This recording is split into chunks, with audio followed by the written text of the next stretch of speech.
Are there times when you feel like you're being clear, but the people around you don't get what you're trying to say? We've got some help for you ahead. Plus, if you want your employees to take more ownership of their work and do more critical thinking around it, you may need to change how you assign that work. Play that theme music now on BossBetter Now.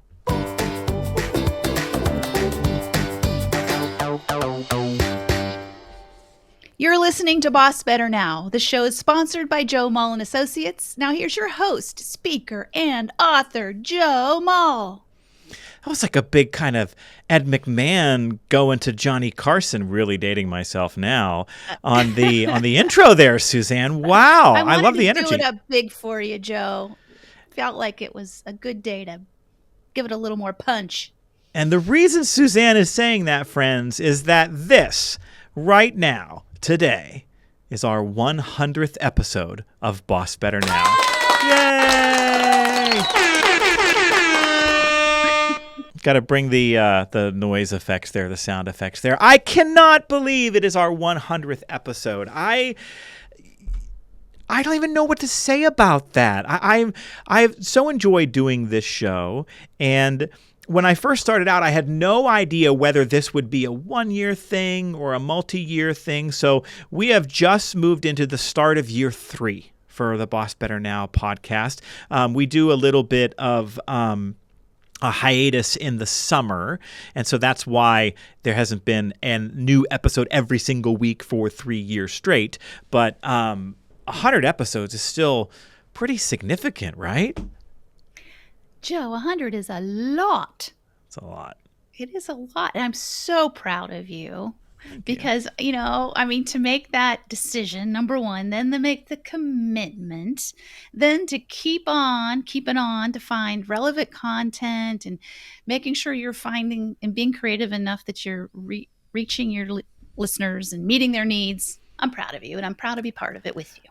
Thank you. Well, the whole reason we even got to 100 episodes is because of the people listening, to the people that we have come to call boss heroes, those people who show up to work every day and say, I really care about my people. I really want to create an environment that works for them. I really want to inspire them. They do great work. I am at their service. People who embrace service leadership. These are boss heroes. And these folks keep coming back to the show and keep engaging with us with questions. And I cannot tell you the number of times when I will travel someplace to speak at a meeting or a conference and do a keynote, and the people who come up to me and say, by the way, I love your podcast, which is so cool because, and I've talked about this a little bit on the air, as a speaker and a trainer, I'm used to getting immediate feedback. If I tell a joke, I know whether or not it was funny. If I say something helpful, I know right away by the body language or the nodding or the writing down in a notebook. You get none of that when you do a podcast. There is no reciprocity at all when I'm literally in a room by myself talking. Mm-hmm. Right? This is like a one-person Zoom call with you and I. And it's hard, then we polish it up and send it out there into the interwebs. And hey, it turns out that people listen. And, we've been ranking on Apple's top 100-ish in the management category now pretty consistently. And that's because the people listening to this show, they tell others about the show. They share episodes of the show with people in their organizations. And so sincerely, to everybody listening, the achievement of getting to 100 episodes was driven by you, and I thank you. Awesome. And we are going to get to work. I was telling Suzanne about this right before we hit record, that I did think about, should we do a special episode? Like, do we play our favorite bits or something like that? And I was just like, no, let's just keep doing what we do. Let's just keep doing this work. And so we're going to talk today about clear communication and ways to more effectively express your thoughts so that everyone will understand you. And this topic was brought about after an article was shared with me by, believe it or not, the actor Alan Alda. Now, I know you're a fan, Suzanne, so tell everybody who Alan Alda is, because he's been around for a while, and some people listening may not know who he is. Alan Alda was one of the stars of MASH, my favorite sitcom. I think I still have the TV guide with the MASH cast on the front celebrating their last episode. Do you think Yes. I can retire off of that if I sell it, Joe? Probably not. Think it's worth anything? Maybe Probably not. maybe a little something. A little something, something. A little something. Yeah, I loved the comedy writing on that show. I loved it, loved it, loved it, loved it. And I had no idea that Alan was a scientist. Yes. Sorts, as it And tells just us to in the give some article. people some perspective, because I'm in this in-between generation where I remember MASH ending on TV and then the reruns being huge for years. MASH was the biggest TV show in the world for a long time, and the finale of MASH was watched by more people than who have ever watched anything ever in the history of television, because this happened at a time when there were only 3 or 4 channels on TV. MASH has a cultural influence on our society that can't be measured. What's funny about this is that Alan Alda also had a brief stint in my favorite TV show of all time, which is The West Wing. And in its later seasons, he played a presidential candidate named Arnold Vinnick. And so that's what I remember about Alan Alda. But it turns out that he is a scientist. And so a little bit about this. He's a longtime advocate for better science communication. He has interviewed scientists as the host of Scientific American Frontiers. He has won a Science Journalism Award, and he founded the Alan Alda Center for Communicating Science at Stony Brook University. And he, in his later stages of his career, has developed what is a playbook of strategies to help people engage in conversation and voice their ideas more clearly. And so on the website bigthink.com a couple of weeks ago, he wrote an article called 3 Rules to Express Your Thoughts So That Everyone Will Understand You. And so we will link to that article in the transcript of this episode on the Boss Better Now podcast website, which is bossbetternowpodcast.com if you're looking for it. And let me just run down, Suzanne, the big ideas that he shared, and then we can talk about them a little bit more in depth. The first thing that he says is, if you are, there are so many people who are big thinkers or technical thinkers, and they struggle to translate what's in their head into words that come out of their mouth in a way that people understand. And so one of the things that he says is to remember that the human brain can only store so much information in its short-term memory, and that we often absorb things in small chunks. So his first piece of advice is to make no more than 3 points when sharing information or communicating with people. The second thing he says is that when we communicate, we need to explain complex things in 3 different ways. So it's not enough to just explain something and then walk away from it.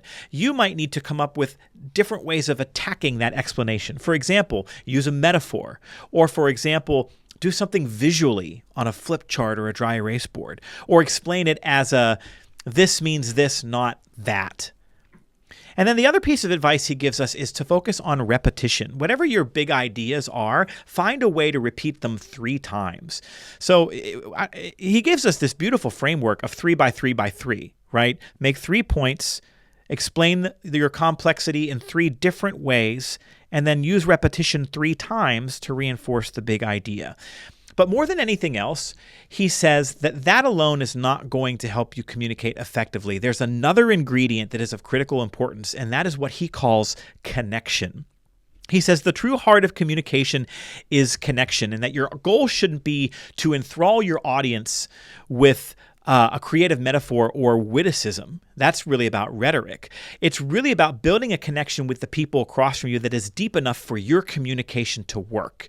And so these are really at the heart of being a better communicator as a leader. Make 3 points, explain complexity 3 ways, repetition 3 times, and focus on connection. What a perfect recipe for learning how to do this well as a leader. Am I right, Suzanne? Oh, you are right, Joe. He is right, He Joe. is And right, I see yeah. what you did there. You repeated all of that 3 times. Did you see that? Good job. I did. Thanks. Brilliant. Thank you. So very interesting that this comes out of this, effort and this movement to help science be more understandable. So I resonated that with right off the bat, because I always struggled in science because I just didn't get it. And I thought, man, if our science teachers, and I'm sure there are wonderful ones out there that do a really great job of simplifying it, but I probably just didn't have the attention span to figure it out either. But love that this is where it's coming from. And then I can totally relate as a communicator, so someone doing a training class or someone who's trying to present information, of how you've got to make sure you're putting it out there in a way that it can be absorbed, in a Yeah. way that it can be consumed. And sometimes we're so wrapped up in what we learned or what we want to share that we forget how to make it consumable or relatable Yes. to others. So I think this is a great reminder. I'm going to hang on to this one to look at in the future. And then that rhetoric versus connection. So he brings it home with, I think, perhaps the most powerful thing is that we can be loquacious, we can use humor, we can go to the thesaurus and find, or the synonyms that help expand what we're saying. But man, if we can't get it down to simple terms, and I think it was Einstein said, it takes genius to make something simple. Yes. Is something to remember. That straightforward, say what you mean, and make it clear is a lesson we can learn over and over again. And as leaders, I think the other thing, one more thought I had on this was, so many times that we want to communicate, that message that we want to share, that we want to reach out to our teams with, is something we've been thinking about for a long time. Yes. And we have to remember that we're often hitting our audiences cold. Yes. They haven't given this any thought. They haven't perhaps had the argument that you've had with yourself or with others. They haven't heard the debate. They haven't seen the research. They don't know what you're talking about it. And you come bam at them with something, and you expect them to nod their heads and go merrily along their way, rather, following your decree. Yes. And it just doesn't work that way. So really pausing and making sure, am I putting this in 3 points that they can grasp? And am I looking at it in different ways? We have different personalities, different levels of experience, different moods in the audience. How can I reach those? And then repeating that so they have a chance to absorb it. I'm a huge fan. Good find. Love it. And, there are other pieces of advice that we've heard around this that are sort of baked into part of what he's saying. He talks about finding 3 different ways to address complexity. And one of the things that I have heard for years that has served me well is that we will reach most everyone in our audience if we can figure out how to explain something using 4th grade language, and sometimes we're in college language, and sometimes we work hard and we drop down to 8th grade language. But if you can get down to 4th grade language, your communication is going to be crystal clear. And so that eliminates a lot of vocabulary, doesn't it? To think about, how do I frame this in such a way or explain it in such a way that it can reach everyone? So that's a kind of a helpful framing for it. The other thing that I think is really important to remember is the critical importance of storytelling. I pride myself on being a professional speaker and of understanding what types of rhetorical devices I have at my disposal to help people learn and have that learning stick.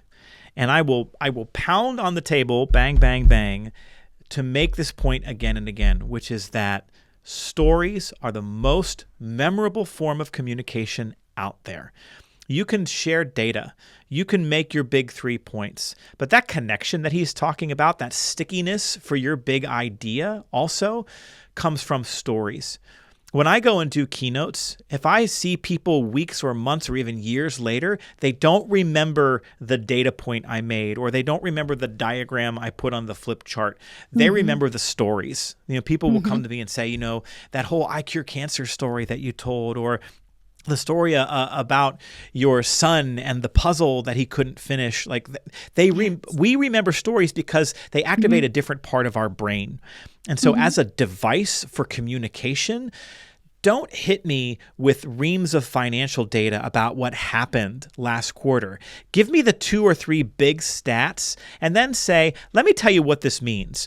For example, in this department, we had this happen, and then this happened, and then as a result, this happened. And that's tied back to our data. When you share stories, you actually are translating your big ideas into a way that becomes stickier for them to absorb. I love it. I love it. And I think some people, when they have the boss title, Mm-hmm. or they feel that as the general manager or the manager of this, I should be the one that knows everything and I need to come across as the expert. And we've talked about this about it in different ways before, but being loquacious or having your, complex compound sentences Yes. because you think it makes you sound smarter could in fact Yes. have the opposite effect. Not that it's going to make you sound less smart, but you're going to be less effective. So you're Yes. not going Great to, point. people aren't going to resonate with your, or connect to what you're saying, or take that big idea and run with it. So yes, storytelling is awesome. And that takes work. It does. It doesn't come And easy to people, right, Joe? And I think the final point to make is that it's not everybody's gift. This is not something that everyone is innately good at. So ask for help. Yeah, you might be the CEO or you might be the team lead. And your second in command may just be better at this than you are. And so, yeah, you might feel like you need to be out in front to role model some things, but that doesn't mean that you can't run the remarks by this person and say, hi, I know I'm getting kind of caught up in the weeds around some of these ideas. Can you help me simplify this so that the message really gets through? Or maybe you break up pieces of that and you take some and the other person takes some. Or maybe you can be vulnerable enough to say, I'm going to say the first 2 or 3 sentences about this, and then I'm going to hand it off to you because this is your gift and not mine. All of those result in better communication. So we don't have to be a hero and go it alone. We can ask for help. Right. I love it. I love it. Yeah, you could have a high potential with that gift, and look how generous you are in supporting their growth while getting a message across in an effective way. Love Absolutely. it. This is something that I continue to work on because, as Suzanne mentioned, I'm a bit of an academic. You mentioned being loquacious. I've always been loquacious. I'm like, oh, there's 3 phrases making up one sentence there. I got to figure out how to cut that down. And one of the places where I practice this is in our twice a month BossBetter email newsletter. I continue to try to move from like writing to the college level to the 8th grade level to the 4th grade level. And I will tell you that when I write these emails, the ones in which I really kind of nail the simplified communication are the ones I get the most positive feedback on because they're the most accessible and easy to consume. So just a little plug for that. If you would like to get our twice a month BossBetter email newsletter with articles, observations, tips, tricks, and updates, just text Boss Hero to 66866. That's all one word, Boss Hero, to 66866, and we will put you on the list and make sure that you get those. And we come once again, my friends, for right about the 100th time. We may have skipped 1 or 2 in there for special episodes, but we're probably at 97. Camaraderie questions of the week. That's right, bosses build camaraderie on teams by making it easier for people to find things in common with each other. That's why here on the show, almost 100 times, we have given you a question that you can use at meetings to facilitate connection and build camaraderie. Our question this week, Suzanne, this is fun. I had to really think about this. I'm not going to lie, I had to ask my wife, and she nailed it. Here's the question.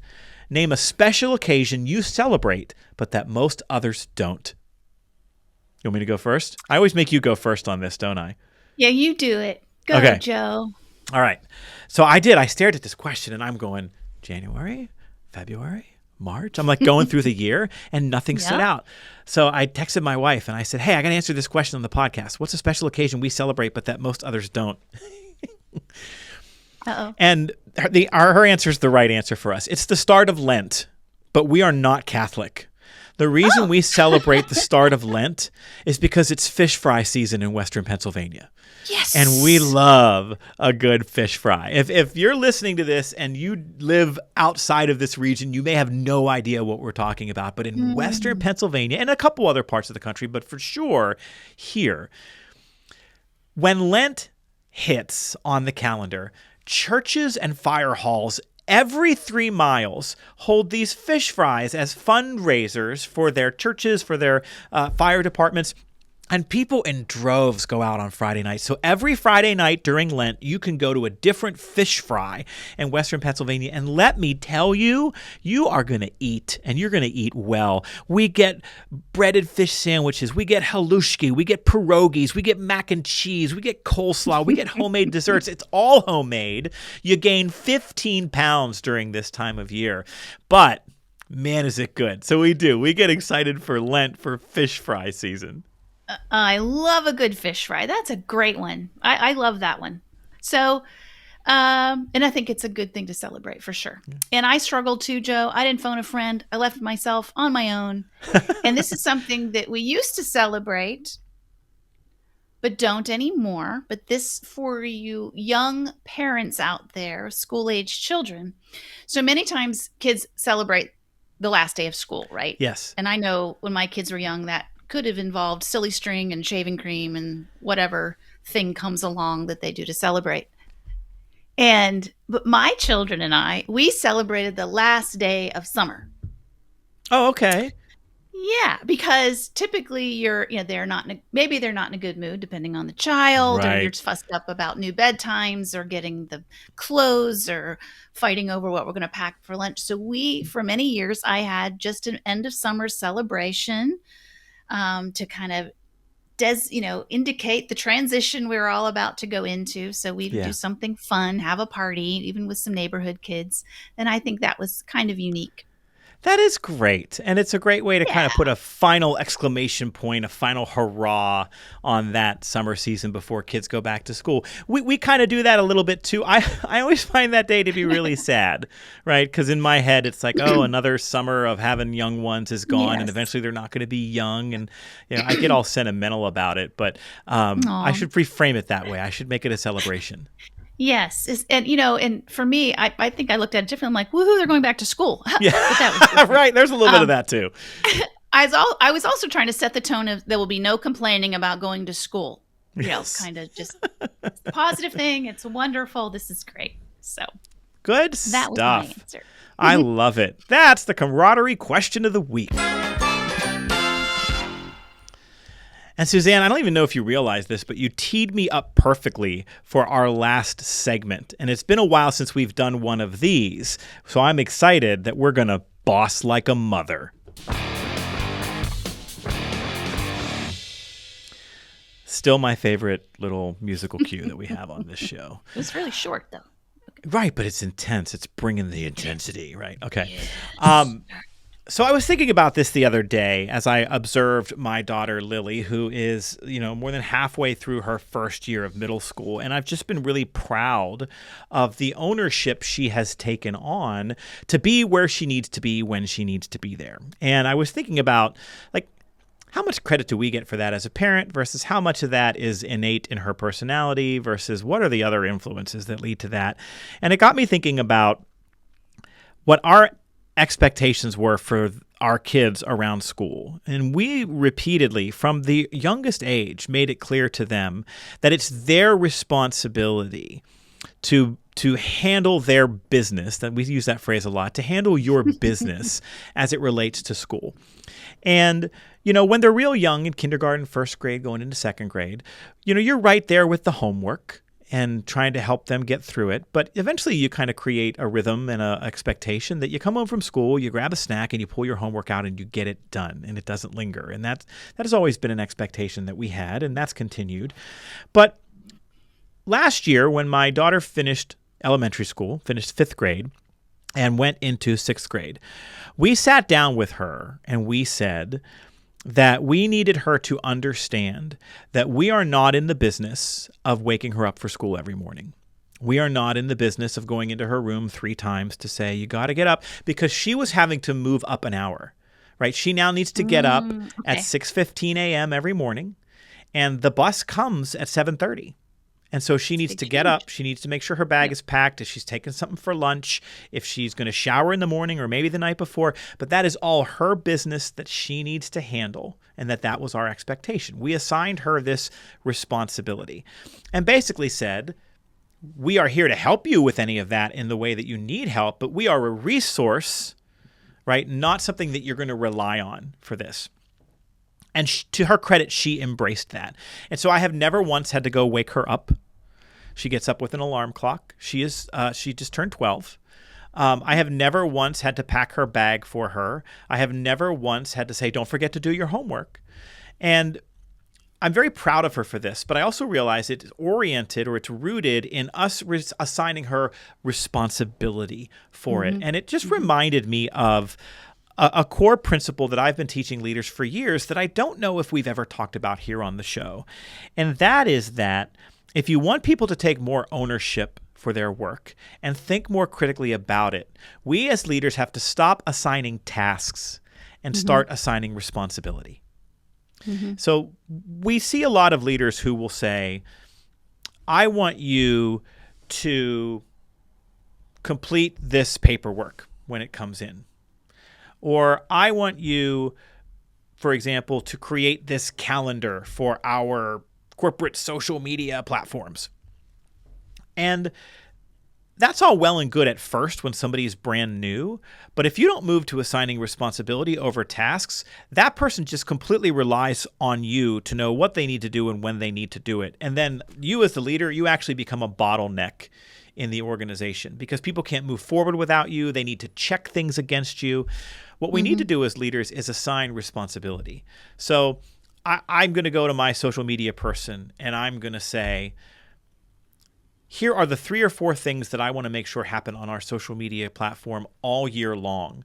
It's your responsibility to figure out the best way to do that and the right frequency for each of those things and the right days for each of those things and how you're going to track each of those things and then make sure each of those things are scheduled and report back on how each of those things are performing. But that all lives with you. That's your responsibility. It's the difference between saying to somebody, here are the 10 things I want you to do for our next meeting, versus saying you have responsibility for planning our next meeting. When we assign responsibility and not tasks, we grant people more ownership, it requires them to think more critically about things, and then it activates the autonomy that they need to go away and do their work. And so we ultimately are creating all these conditions that people need to actually experience and deploy commitment.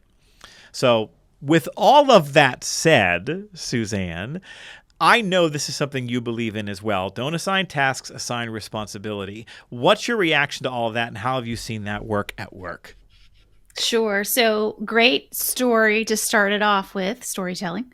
It's very important. So I got the idea. I'm sure that our listeners did too.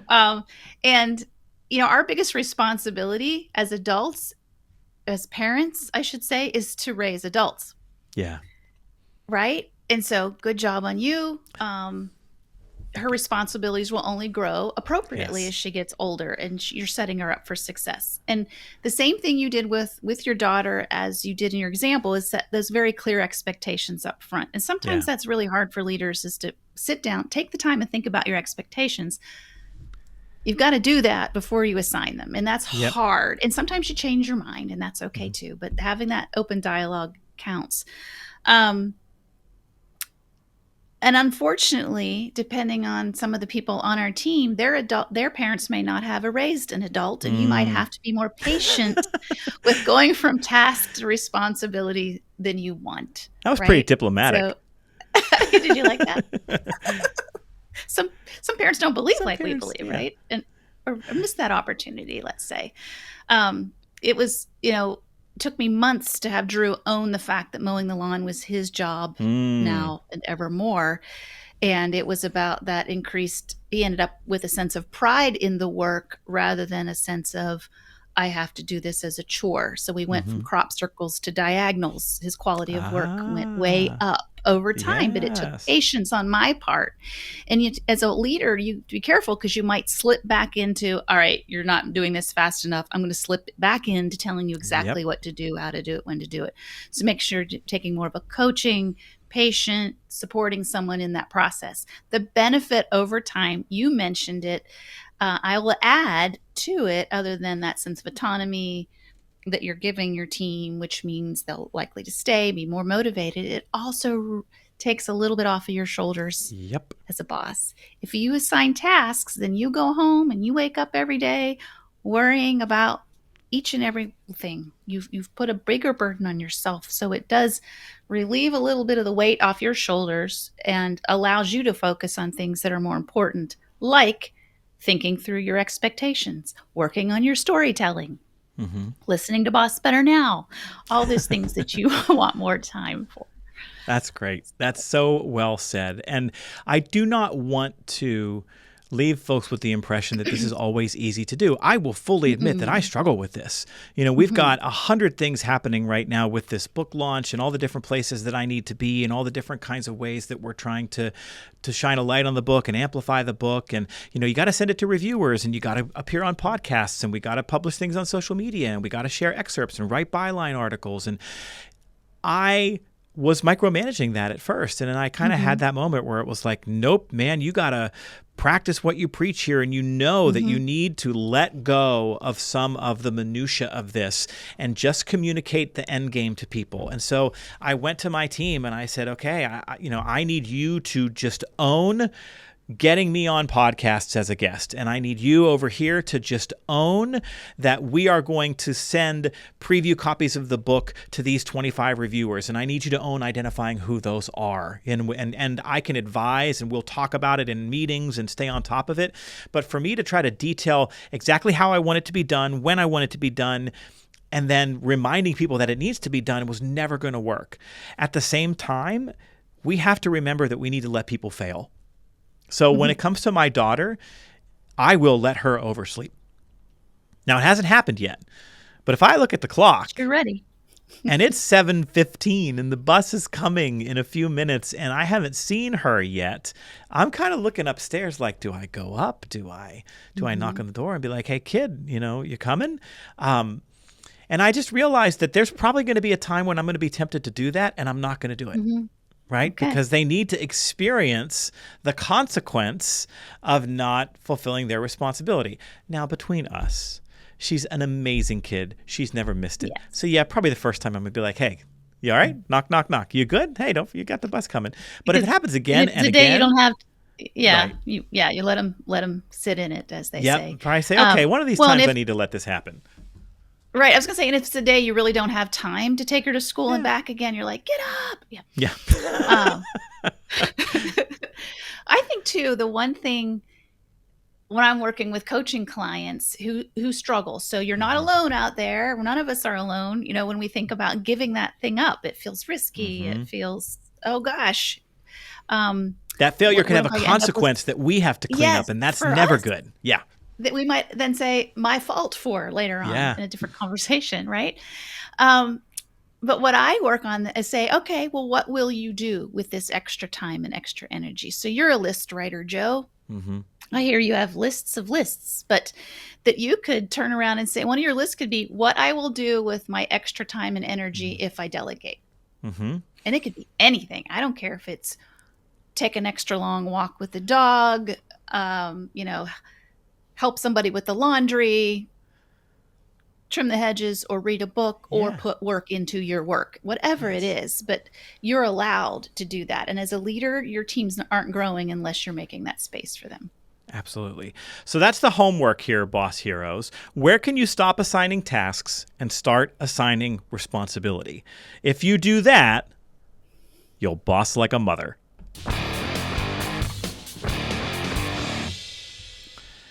All right, folks, thank you for listening to our show this week. If you liked what you heard, we'd be so grateful if you would take a moment and share this episode on your social media networks. Go to LinkedIn and post a link to this episode, or go to Facebook or Instagram, wherever you hang out online, and share with the world that you're listening to a podcast that's provides advice, humor, and encouragement to bosses everywhere. That helps us fill our mission of filling workplaces with better bosses. So spread the word, tell others about our show. We'd be so grateful.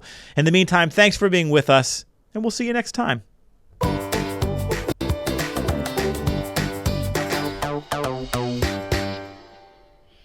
This show is sponsored by Joe Mull and Associates. Remember, commitment comes from better bosses. Visit joemull.com today.